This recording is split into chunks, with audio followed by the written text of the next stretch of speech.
বাড়ির সামনে আমাদের পাশের জমিতে দুটো জোড়া সাপ দেখতে পাচ্ছ তোমরা?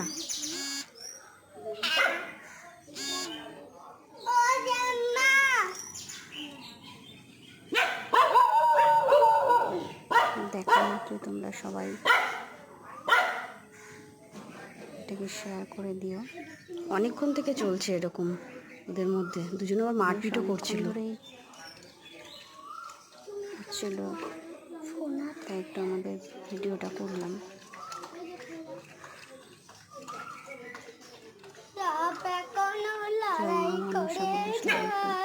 কমেন্ট করে দিও।